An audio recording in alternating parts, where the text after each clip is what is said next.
They weren't consistent enough Yeah. for me to really like them. But that's one of the things that, you know, a lot of people want to gripe about how much saddles and boots and headstalls and bridles and stuff cost, but there's a no more proof to how much better that stuff is compared to the competition than people working for minimum wage cowboying paying top dollar for that equipment. Oh, when for sure. when you're Yeah. working for slave wages and still paying top dollar for equipment, there's no more proof in the pudding of Yeah. it's actually worth it. Yeah. When you got to take on another couple head of horses just to pay your tack bill, Yeah, it's that's when you know that shit's important. yeah, yeah. Oh, for damn sure. I can It's tell you kind of right. like the mechanics with the Mack truck, or with the Snap-on truck. Oh It's yeah, that's what I did that for five or sign their 6 years entire out of pay. high school. I went to college to be a heavy equipment mechanic. Gave up on that gig because I couldn't pay my tool truck payments anymore. Yeah. Decided I, I'd go broke training horses instead. I can tell you right now, them Yeah. lovely stimulus checks we've been getting, they have paid for some pretty damn nice bridal horse jewelry. Yeah, yeah. That's some fancy new equipment there. Thank you, Joe Biden. Yeah. Yeah. Oh yeah, good old Joe. Uh, well, shit, you guys are popular tonight. We got a whole passel of people watching us, but everybody tuning in. We got TeJay Fenster in the hat. We got Lucas Metcalf with the stash, and we're burning daylight. So, Lucas, where are you from originally? Grew up in northern Arkansas, but I've been kind of all over between the Mississippi and the Rockies ever since. Kind of. Right on. And TJ, how about you? I'm originally from a tiny little town in Midwest Wyoming, and graduated high school, come back out towards Nebraska, and pretty well stayed here ever since, bounced between the yards and ranches. Right on. Yeah. So Midwest, is that I'm guessing that's right there in the center of Wyoming somewhere. Yes, sir. It's well, you'd be about 15 miles south of KC, right there on the base of the Bighorns. Okay. Okay. Okay. So kind of you're like on the eastern side of the hills, but right Yes, in the sir. middle of the state, kind of. Yep. Yeah. We actually every year we trail up on the mountain with pairs, and one of our, I guess, campsites or whatnot. We always camp right next to the hole in the wall. So No it, shit. it, it yeah, it was cool country to grow up in. I mean, it's just your typical Powder River sagebrush country. But I worked for Frank Yeah. Shepperson all through high school, and rode rough string for him for a long time. He was a different cat. He tried to kill me off more times than I can count, but I learned a lot of stuff from him too. Yeah. Learn how to stay alive. That's cool. And then you got Arkansas. I imagine that's just a whole different, Yeah, style of cowboying. yeah. Oh, should we get Derek Mott on here? He's talking shit on you, Lucas. Oh, that rotten son of a gun. Don't let old Derek get you down. Yeah. Yeah, he doesn't have anything good to say anyway. Never, not once. Yeah. Uh, Oh shit. But yeah, so like Arkansas is pretty big cow calf country. I mean, I guess a lot of people don't really notice it, but there's a lot of cattle that come out of that part of the world. yeah, Northwest Arkansas and Southwest Missouri. There's a lot of pairs being run around there, but not in big bunches and not in big country. It's a lot of people own 60 to 80 head and that sort of thing. But you learn how to rope Yeah. quick in that country. You're breaking for the cedars. We don't have much time. Which there's a lot of people around there that pretend they're punchers, but it is what it is, I guess.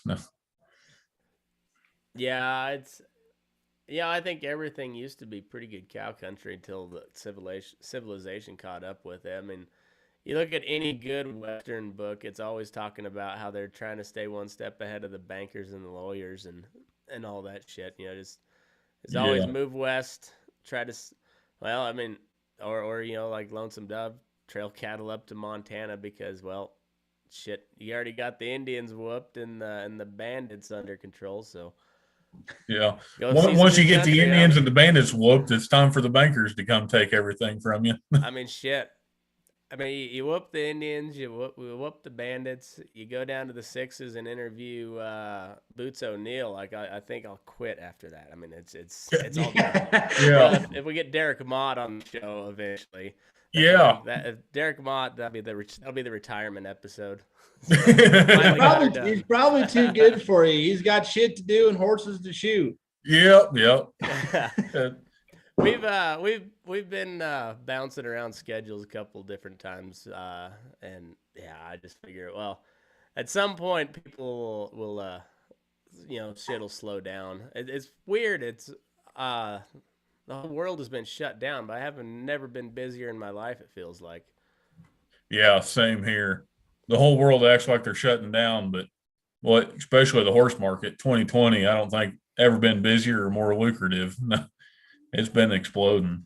Yeah, Man, that horse market's crazy. Wrong. I called that one way wrong. I thought people were gonna be I thought maybe I could pick up a bunch of cheap horses. Fuck, I should have advertised heavier and picked up a whole bunch of outside horses, but I didn't think there'd be any market for it. But Yeah. well. I think all the townie ladies are staying at home and they're wanting to buy a new horse toy to play with. Yeah, I kind of wish I had about 15 standing around to just turn around and pedal because, man, the horse market, I can't believe even what loose horses are bringing these days. It's outrageous. Yeah, that's what I work for. We breed at between 80 and 100 mares a year, the outfit I work for. It's just been phenomenal. We've got horses to sell and people are wanting to buy them. Yeah, that Jessica gal down there at Fort Collins, like she said, it's like her best year ever. I was like, man, two things I really called wrong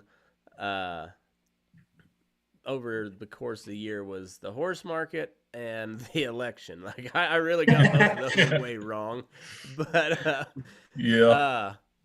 And I'm kind of kicking myself a little bit on the horse market, but well, I think the comedy is set up to be just as golden with old Joey B. Oh, for sure. If he keeps falling upstairs, there's going to be no end to it. It's I have noticed like conversation online has got a little more tolerable since the inauguration and everything, and now like people are actually saying like, oh fuck, we just voted that guy in. People are like, the memes have been pretty epic here lately. So I don't know, maybe people are starting to, and sports are starting back up. Thank God. I could care less about sports, but people need some sort of fucking distraction. Oh, that's for sure, man. When they shut all that down, 2020 sucked, don't get me wrong, but I pick up broncs for a little bit and I still ride broncs, and man, I make quite a bit of income throughout the year just with doing those two things. And last year sucked. And then I couldn't even sit at home and watch damn rodeo. I was like, man, screw 2020. Yeah.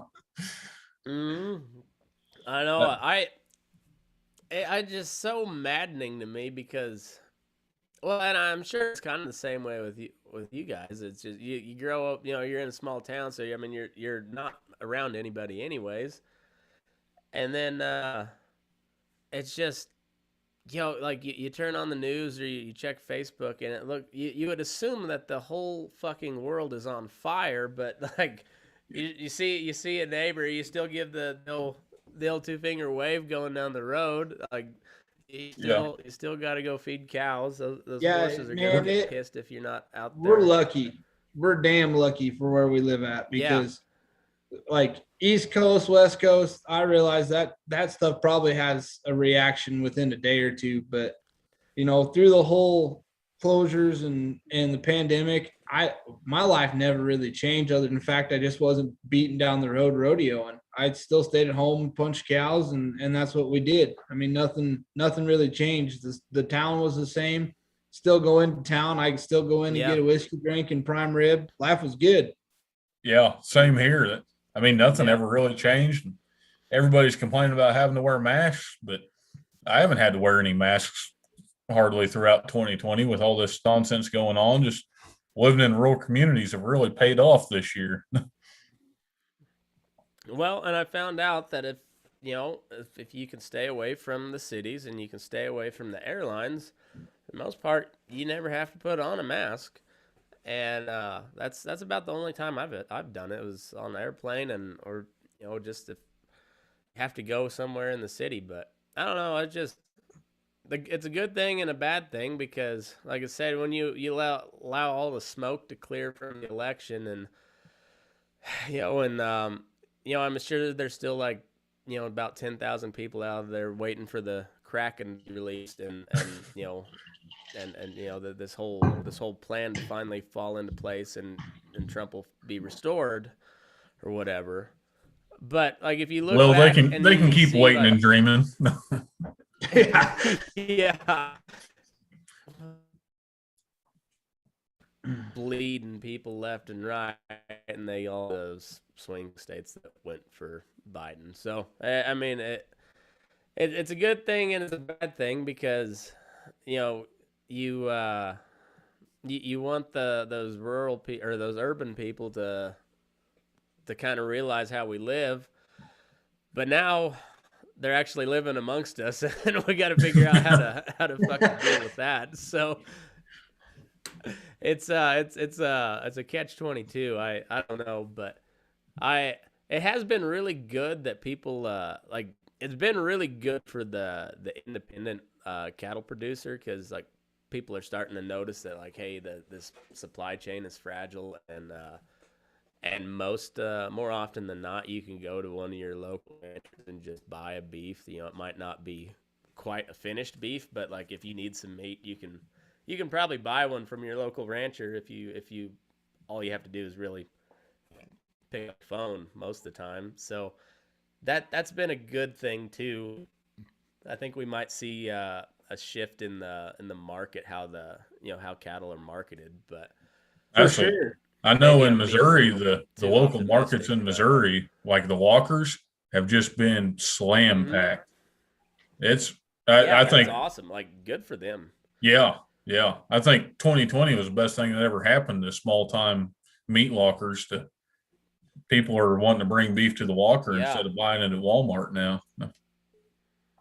I know. I really thought, because I forget who it was that was on Rogan that was pitched the Prime Act that Thomas Massey put forward. So all those small time butchers can just they can go ahead and sell retail with a state inspection rather than a USDA inspection, which would I mean, all those little butchers would be able to go out and buy fat cattle and sell them, sell retail cuts directly, pretty much overnight, and that would instantly like huge kick to the cash market on fed cattle.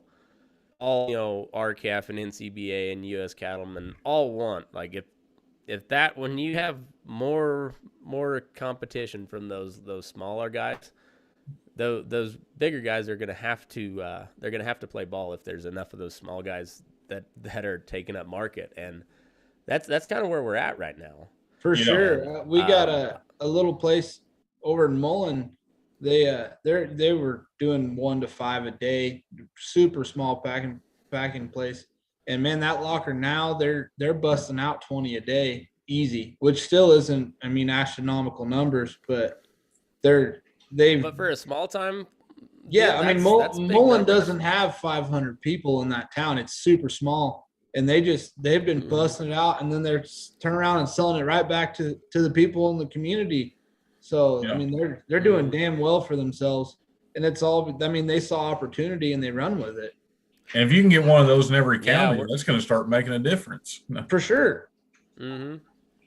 That's especially from a producer or a feeder standpoint, how can that hurt you to have a little bit more competition there other than the big boys?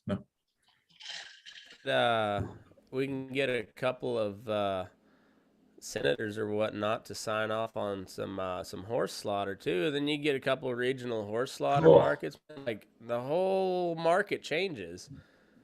I remember 5 years, it would be 5 or 6 years ago. They had a former horse slaughterhouse there in North Platte, and they were set to turn that sucker back on and get to going. And then once again, they come in and just chop the legs right out from underneath of that.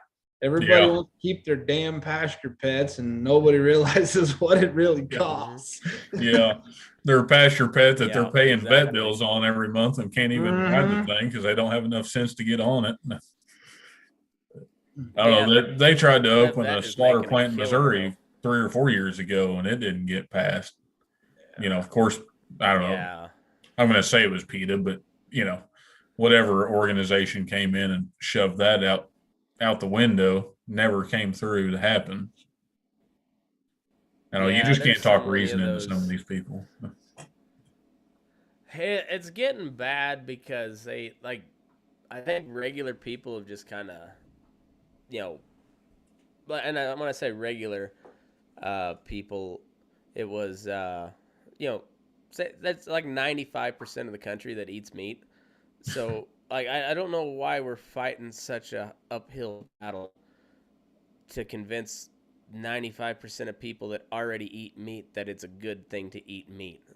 Like, why are we even fucking with that 5%? Like, if they don't want to eat it, fine. Like, we've got a huge market share already. Let's try and keep that. Like fuck those people. But see, at the same time, you know, you have a huge market like that, and then you have stupid stuff like that Pause Act going on in Colorado. It just makes you scratch your head and wonder what the hell people are actually thinking. How does that little 5% affect things that much? Yeah, it's always the loud vocal 5% or you know, however many, but it's always a very small minority. Yeah, the little outliers. Yeah, and they've gone unchecked like that, and that's why you have to have at least a halfway, if not objective, because I don't know if there is a truly objective journalist, but at least honest journalism.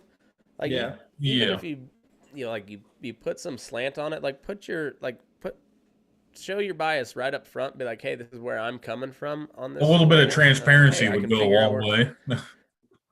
Yeah, because otherwise, like they just report on these, like with everything these PETA groups say as the gospel. And like, well, no, that's not even remotely true. So like this shit that they're trying to do in Colorado, that would instantly like just shut down all of those kill plants in Colorado, like Greeley, Fort Morgan, all those towns on the Eastern Plains, with slaughterhouses there, like those slaughterhouses are out of business. They would be done. Like Tyson in Lexington, Nebraska, Schuyler Beef in Grand Island they'd make bank, but Colorado itself would be done. Yeah. Yeah, like all those feedlot towns would be fine probably, because instead of shipping to Greeley and Fort Morgan, they'd ship to Grand Island or wherever. But I mean, they're just all those the Eastern Plains. They don't have a hard enough time keeping people around as it is. But you take away like the main economic driver of that community, and Greeley becomes just a damn near a ghost town, or they just go ahead and said, "Fuck you, we're Wyoming now." I mean, that's probably what. Yeah. Well, but here's the flip side of that, boys. If all these 20-year lifespan cows start showing up, then what's the problem? I agree with Matt on the 20-year lifespan cows. Really where intrigued. The fuck are they hiding? Yeah. I want 100. Where are those? I want to know. Yeah, where have they been hiding that? They could. Every producer in the world would be having those rankest bitches ever, but they would be worth a lot of money. I don't care if every single one of them bitches run me over every year when I'm tagging them. If they race a calf for 20 years, I'm keeping them. Yep. Absolutely. 20-year lifespan on a cow. Yeah. 5-year-old fat steer. Can you imagine? Like Jesus. Oh, I can't even imagine trying to draw up a feeding program to like keep them lean enough for 4 Well, years that's and just 6 it. months so People that you don't can realize. find. People don't realize that most of them rails in the big pack houses, 1,500 pounds is the limit. Their rails don't hold any more than that. Yeah, they don't So have the equipment to be packing those around. yeah, so you're gonna have to change everything to a 2,000 to 2,500 pound rail because them sons of bitches are gonna be just huge, and it'll just kill everything. It'll cost too much to modify everything to make it work than to just veto it out right from the get go. And you've seen that a Yeah, and lot so in the that's how the chig and hog market got so commercialized and so segregated, I get for lack of a better term, was they just started pushing more and more regulation on those markets, Yep. as far as that stuff well, goes, where that's they had to have exactly so what it many was. equipment upgrades that the smaller guys couldn't afford to stay in the business anymore. Yep. Yeah, that's how all that big business loves big government. I mean, they go hand in hand. That's why those, Yeah. You don't ever really hear too much pushback from from Tyson and JBS when some regulation is proposed. They might give it some like, oh, that'd be terrible. Oh, please don't do that. But like they don't fight it hard. They never No. really go tooth and nail with it because they can afford to, they can soak up that cost, and it just makes the barrier or the bar that much higher. And Yeah. And they can buy up the so competition that can't go along with it. No. Yep, that's exactly right. That's how it all. I mean, fuck. That's all this past year has been. Is you shut down all the small businesses and everybody turns to Amazon, Walmart, and Home Depot, and they get bigger and bigger, and your Main Street shops just shut down. For sure, for sure. Now, I'm curious here, Matt, because I know you're over there in Nevada. When you guys got the height limit on them Holstein cattle, or does that not really play into your guys' factor over there when it comes to stuff like that? No. I don't know what the only height requirement we have is like they consider 50 inches at the withers to be mature.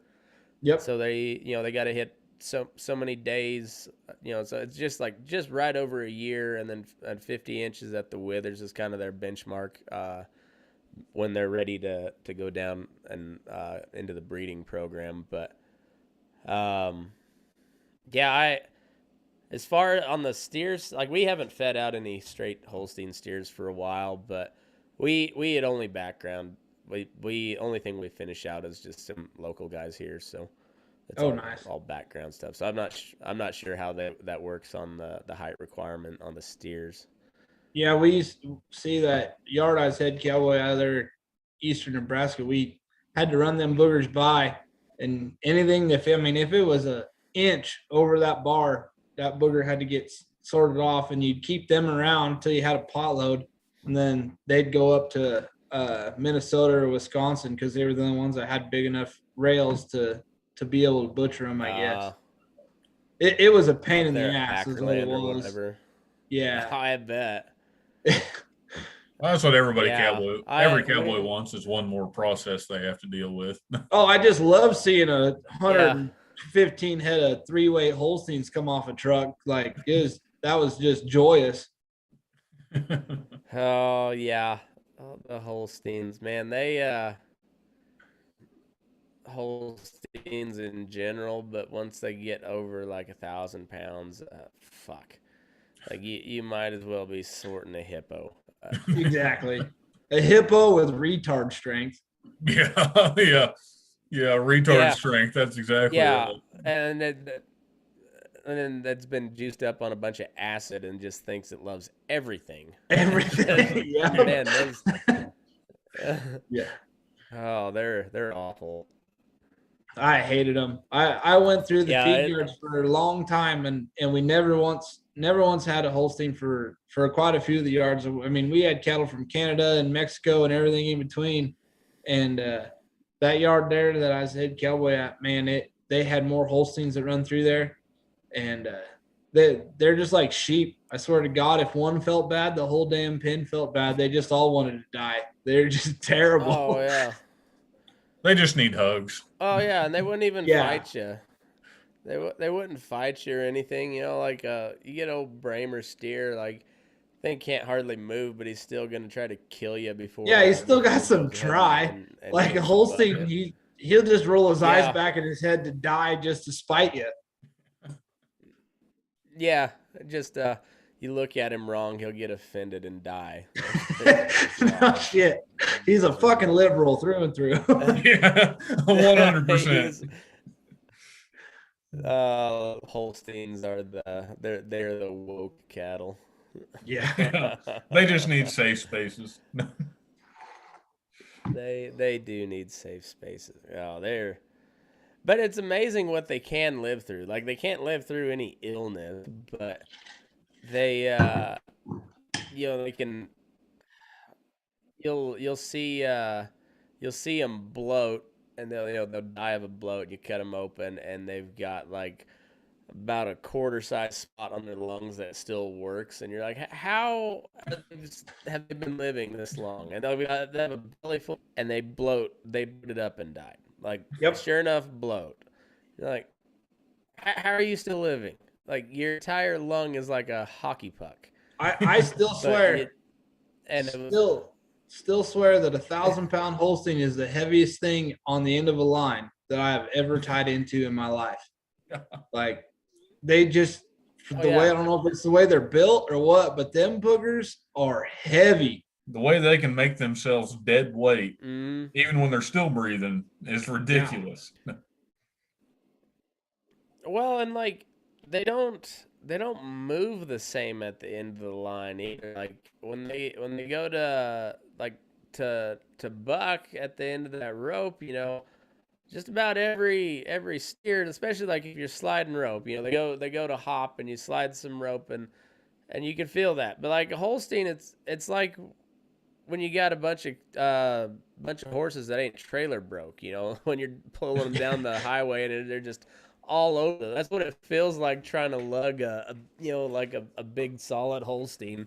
Yeah, you don't know where they're going. Parts moving different directions. Yeah.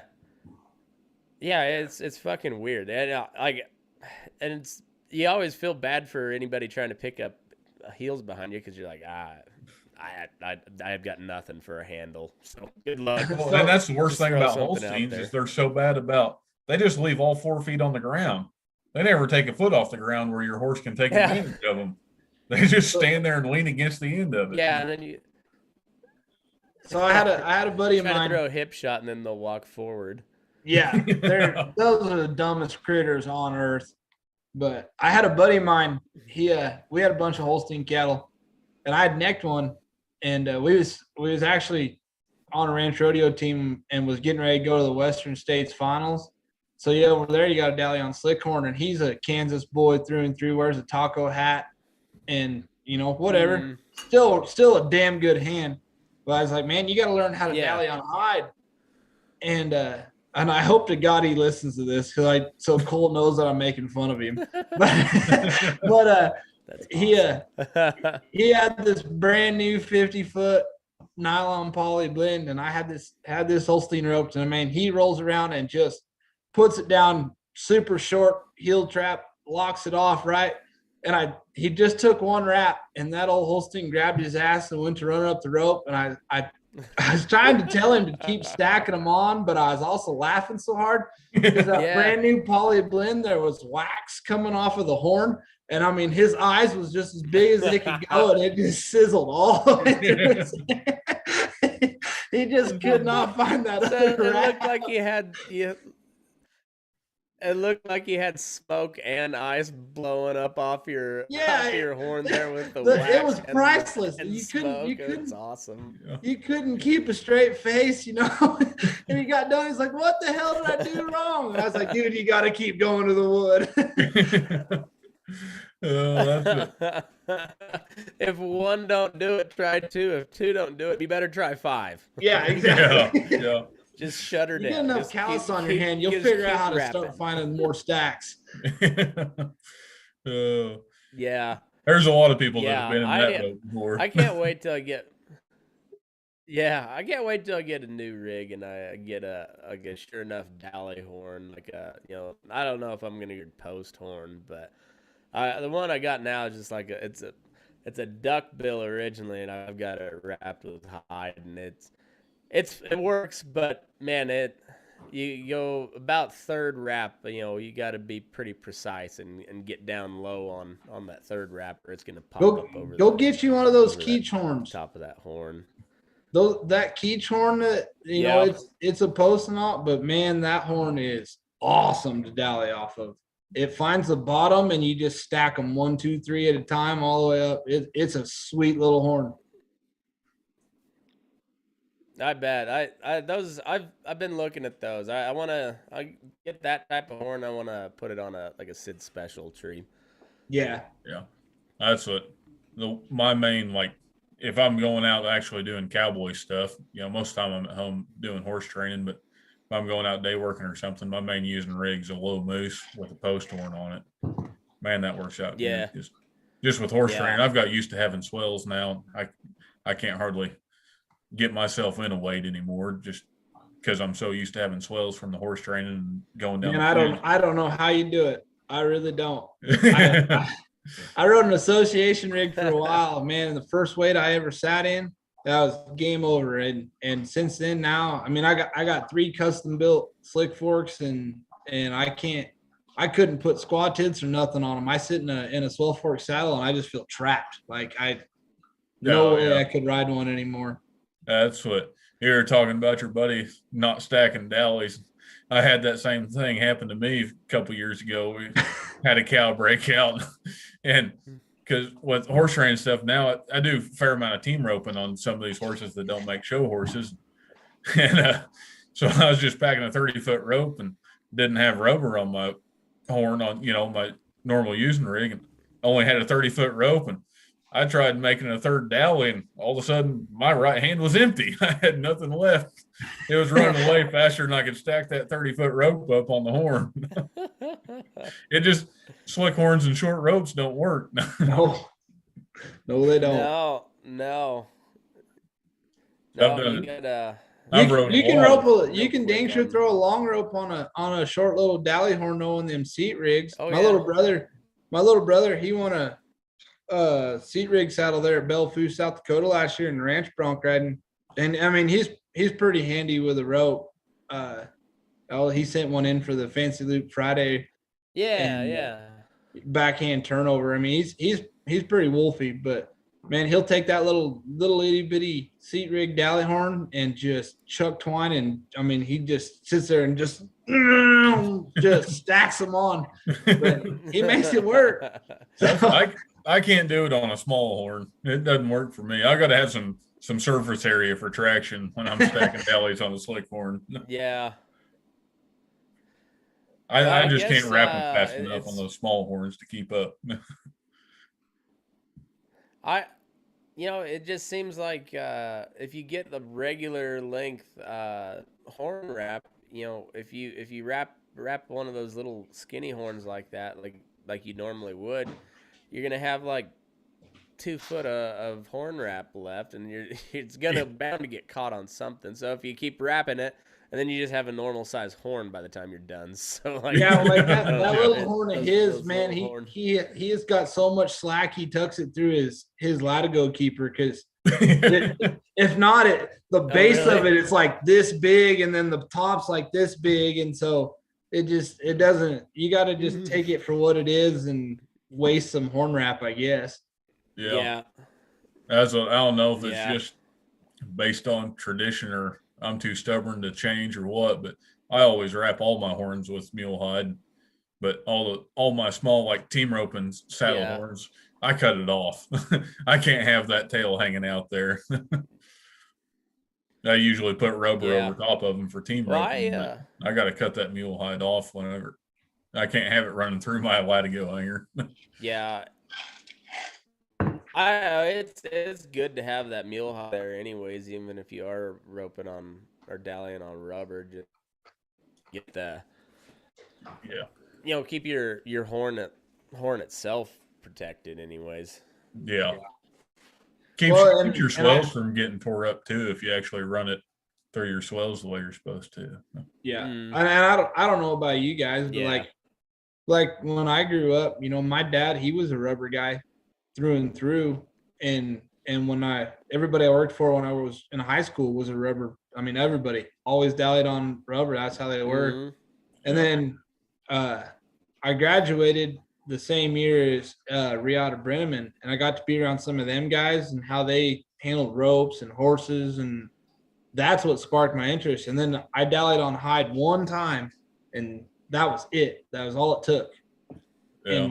And then I loved it. And now, like, I couldn't imagine dallying on rubber now. Like, I got a great horse I'm getting ready to put in a sale that I've said for years he should probably be going down the road winning 40, 50,000 at team roping on the head side, and I'll still back him in the box and I'll chunk rope and dally on hide because it just feels awkward for me to dally on rubber. Yeah. And there's a lot of personal preference that goes into that too, and what you're doing is what you're used to. Once you get used to one or the other, you kind of people, and you can start talking about binary thinking all you want, but people just kind of get used to what they're used to, and that's what they want to do. What works for some people don't work for everybody. No. And then it's if you post about it on a Facebook group, it's fighting words automatically. Automatically. My off, throw down. My old traveling partner, old TeJay Camlin, the old man's 50 years old and still rides bucking horses, and he'll still set them in the neck. Don't let his age fool you. I mean, he damn sure can ride one, but he's one of the best I've ever seen at stirring the pot when it comes to making a Facebook meme about punchers, buckaroos. He will stir the pot over and over. Yeah. I used to like to stir that pot when Big Loops and Slickhorns was a big thing on Facebook. Oh, yeah. He made that page. Oh, yeah. Oh, really? Yeah, he's the one he was the man that made that page. Really? Yeah. Yeah, that's a fun pot to stir. I haven't stirred the pot up with any memes here lately, but it'll happen. Yeah. Well, I mean, in the end, it's different strokes for different folks, and everybody's got their shit that works their way for the country they're in. But at the same time, it's just too damn much fun to needle somebody else that's got different views than you. Yeah. That's what it's too fun to not needle them, and like you said, different strokes for different folks for where they're at. But, we all like to pretend we know best. It seems like. Yeah. I don't know what it is that gets people so fired up about whether it be taps, your long taps versus bullnose or slick hide versus nobody likes to be wrong. Nobody ever makes the argument for rubber. Yeah, nobody makes the argument for rubber really. It's always tied hard or slick horn. That's a good point. Like. I mean, there's some people. Nobody's ever fighting the case for dallying on rubber. It's either hard or fast or dallying on the slick horn. I mean, get a faster horse, so you don't have a long rope, and everybody knows all the comebacks, but I don't ever see anybody pounding the table to dally on rubber. So no, I don't know. Maybe they're just I think when it comes to the working cowboy, you're either tie on hard and fast guy or you're a slick fork guy. Like, you don't hear much out of the guys, and I know plenty of really good hands that they sure enough know how to gather and get dropped in a drive, but they dally on rubber. But you don't hear much out of them. They're just, I don't know, something about those guys. They're just kind of quiet. No. They don't. They're not very vocal. They're stuck in that middle zone there in Oklahoma and Nebraska and Kansas. Yeah, they're kind of in between. They keep their mouth shut. Apparently, they're like the middle child. Everybody just forgets about them, lets them do whatever the fuck they want. Yeah, exactly. Exactly. That's where I grew up. So like, you would see some some slick horn, but not very often. A lot of rubber, and then you'd see a handful of guys tie hard. Not a ton of guys. Most people just dallied on rubber, and nobody. You buckaroo rig, and you might like kind of give them a weird look, but that was kind of it. And then you'd usually make fun of the guys tied hard because they're from Texas, and we make fun of Texans at all costs. So that's a rite of passage. Outside, yeah, exactly. I mean, nothing against most Texans. It's the ones that move out of Texas that the ones that get kicked out of Texas nobody else likes. If they're a Texan in Kansas, they're a reject from Texas that got kicked out. Well, it's usually those Texans in Kansas that cannot tell you enough times they're from Texas. Yeah. And how they do how great Texas is, even though they're not there anymore. So we're gonna offend a lot of Texans on this podcast. Why? Well, no, the ones that like Texas stayed there. So yeah, it's funny. It's just like so this place is so awesome. Why did you leave? Because I'll tell you why I left Colorado. Colorado got stupid. Colorado got real stupid. I love Colorado, but yeah, it would. Boy, it takes a lot of change for me to move back there. I don't know, but yeah, we just about everybody dallied on rubber growing up, and I don't know, I it took me a little bit to get used to the slick, but I got to where I really like it. It's easier on stock, and it's kind of fun. I like it. Just slide a bunch of rope just for no apparent reason. Yeah, in this country, the old sand hills in Nebraska here, everybody I knew for a long time, it was always rubber guys. You kind of had your sand hills cowboy, I guess, and now the old school sand hills guys. Yeah, they were different. They're kind of their own breed. They're good hands, but they just did things a little different. And here lately, there's been, there's a bunch of people from Oregon come in. Well, Tom Hodson and Aaron Martinez are my neighbor to the south. And so we head and heel all their Brandons. And then the neighbor to the north of us, Casey Walkup, we head and heel at all their Brandons. And, there's getting to be a different mix of people. And it's making it so much more fun. Like, just get people. And that's we all like to up in big country, they understand it.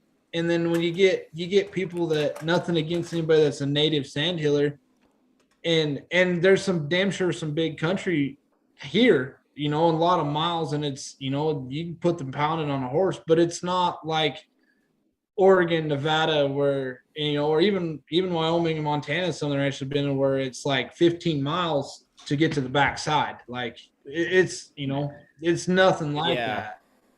Yeah, that's what I've always noticed. That, we all like to needle each other on Facebook when we're talking about Texicans and, between punchers and buckaroos and everything in between, we like to needle each other. But when we're all together working and you get along with the people you're working with, nobody's picking on anybody. Oh, yeah. I'm just a dumb ranch bronc rider from Nebraska. I don't know shit. Yeah. Yeah. We're all a bunch of sharecroppers out here working for the man. Yeah. No, that's the plight of the cowboy at the end of the day is it's just you're punching somebody else's cows for the most part. So it's I guess you got to fight about something because you're all fucked in the end. Yeah. One thing about it, you never get rich working for somebody else, and it didn't take me very damn long to figure that out. That was hard to get rich working for yourself too. That's for sure. Yeah. Yeah, it is, but it's unless you're making podcasts. There's something about it though. Yeah. When you're making podcasts, you make bank. Yeah. When you start getting the big names on, like Evan Hafer and stuff. Yeah. That I got really lucky on that one. That's a cool guy though. I was pretty proud of that. Yeah, I would be too. That's like walking in with a big dick in the locker room. Yeah, that's a very impressive motherfucker. Like to say the very least, that guy is very impressive. Yeah. It'd But be cool if I he mean, was willing to run for I've office. followed. I vote for him in a heartbeat. Like him and like, well, really any of those guys over there, like that do any of the like the Free Range American podcast or the Drinking Bros. Like those guys kind of got their shit together. I don't agree with them on everything, but they're pretty well put together, and Well, and they're straightforward on it. and they're also They exactly. they call it how they see it. That's the biggest thing. Yeah. They're willing to actually tell you It's not how they this, feel about it. oh, and it's not the same old Republican Democrat bullshit. But here's what actually needs to happen. This is what actually is going on. Fuck Yeah. this whole hold off on giving people some of their tax money that you stole from them back to them. Let's wait to do that till after the election so that Pelosi gets the win instead of Donald Trump. Well, fuck all of you guys. Yeah. Just fuck all of you. Crooked sons of bitches. It's our money to start with, and you guys are fucking incompetent. Fuck all of you. And those are the guys that say that type of shit. And I don't know. I said that is a very impressive dude. I've followed their stuff for a while, and just to see where they've gone in a very short amount of time is pretty mind-boggling. Yeah, I mean, just for what they've done. I mean, that Black Rifle Coffee is the shit.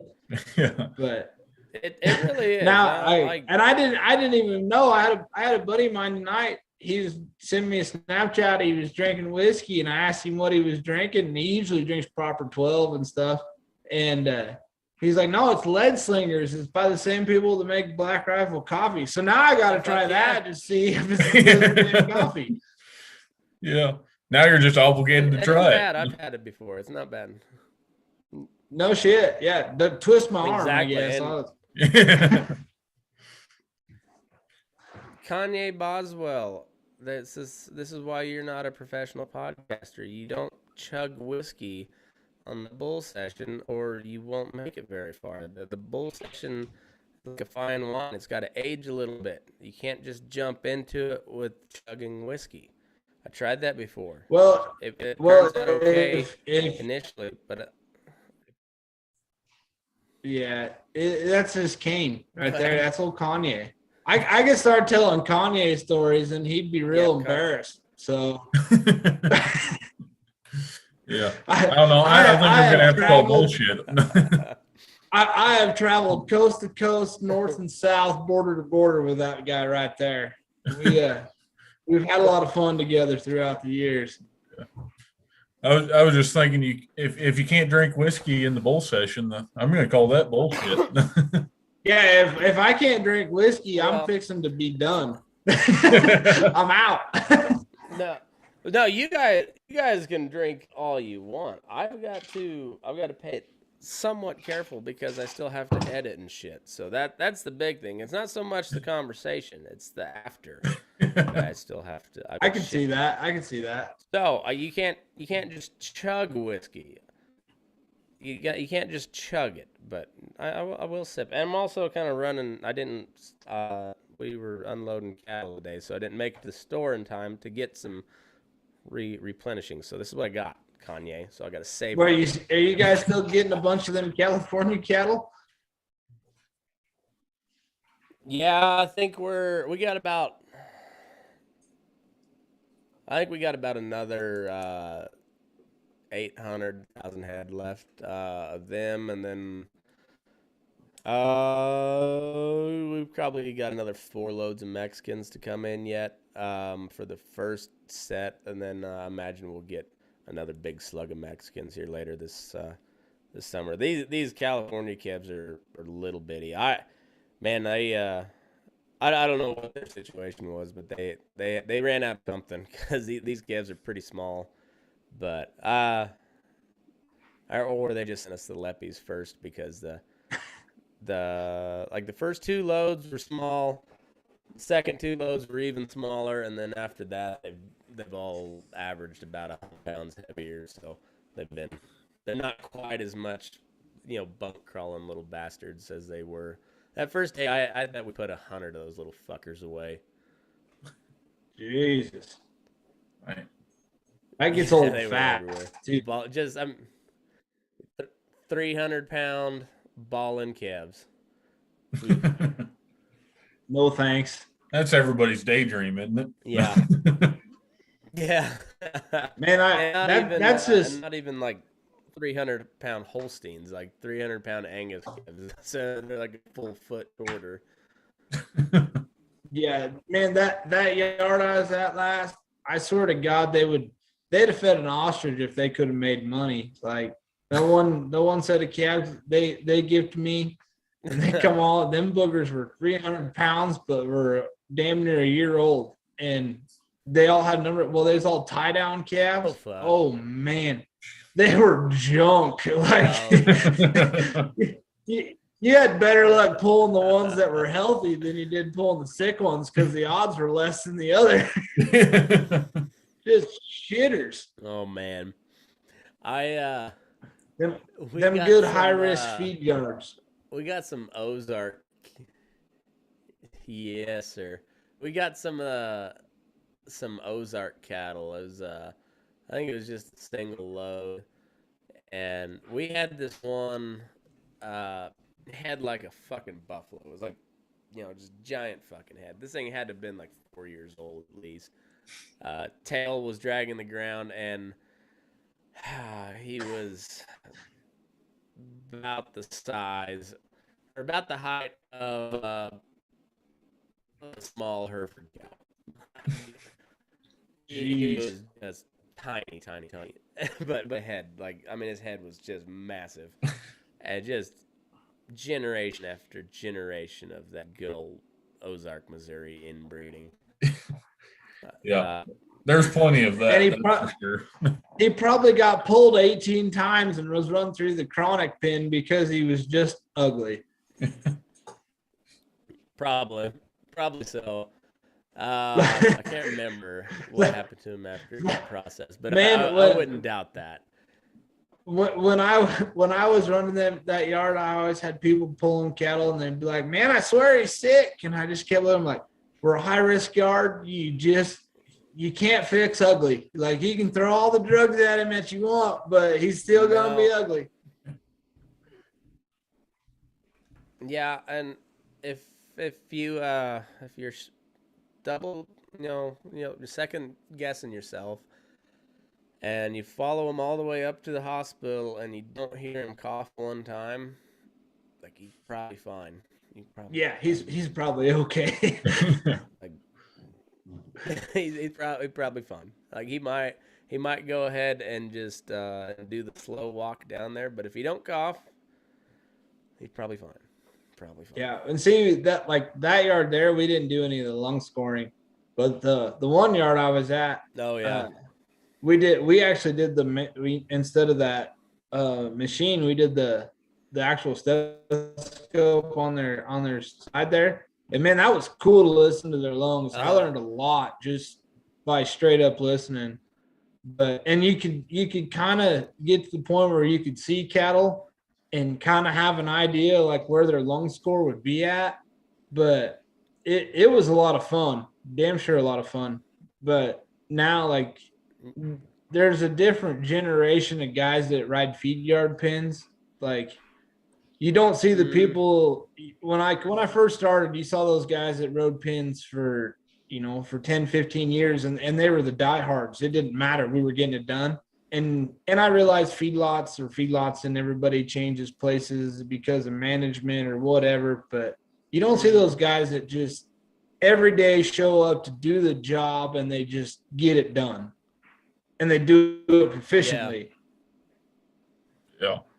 You're right there. And I think a lot of that has to do with how corporate has affected feed yards in the last 10 years or so. You can, I call it, corporate oversight, but you can narrow it down to government overreach on how OSHA, things like that. I think that's what's pushed a lot of those type of people that would become that in this day and age. They've been pushed out because Yeah, there's no there's relationship with that. the company that owns it anymore. Mm-hmm. Yeah, there's that. And then there's the whole insurance. Like that's Yeah, something that that's I part of think the corporate everybody should overreach do. thing that I'm talking about. They're more worried about protecting Yeah, their own ass than they are protecting their cattle. yeah, that's well, and that kind of goes to like society as a whole. Like everybody is hedged out the fucking ass because they're afraid to lose their ass, which is understandable. But like it's all and I firmly believe in risk management. Like you obviously got to manage your risk somewhere, but you still have to take risk. And like with all the insurance shit that you can get, like you spend all your money trying to make sure that you have all your risk covered, and then you don't make any money because you're just like paying insurance. Yeah, And yeah, and then at the end of the day, like those insurance companies are gonna just milk whoever they are, supposed to get money from. They are gonna milk it for every penny it's worth. That's why the healthcare system is so fucked. That's why the feedlot system is so fucked because anybody can sue for anything and probably get some sort of settlement because it's just at the end of the day it's cheaper for the corporation to just pay a settlement and admit no fault than it is to actually go through the court process and then you I don't know it's just and it's a government overreach, it's corporate overreach, and then it's just like the I think our entire way of looking at the world as a culture anymore is just fucked. yeah. And you I kind of think hit on it a little maybe bit. One of my big mostly the opinions is urban the mindset. insurance problem. Insurance has Mm, changed the economy so much that nobody even saves any money anymore. They're just paying for insurance instead of putting it in the bank. you know, um, it sounds like all quaint and neat. Um, but and I don't know why I sound like a broken record, but I listen to Ron Paul a lot because the guy makes a lot of fucking sense, and he's been right about a lot.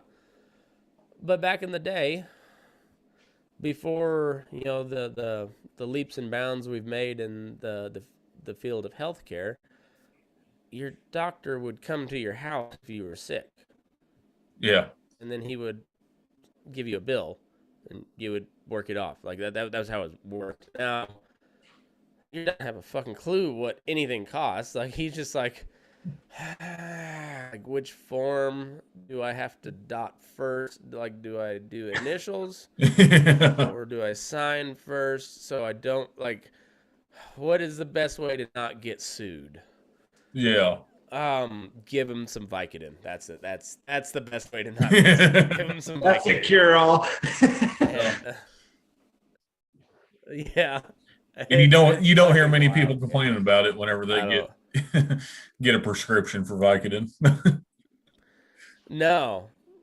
No, but hey, you get caught with an ounce of marijuana in your pocket in Texas, and you're getting your ass straight to prison, straight to prison for that shit.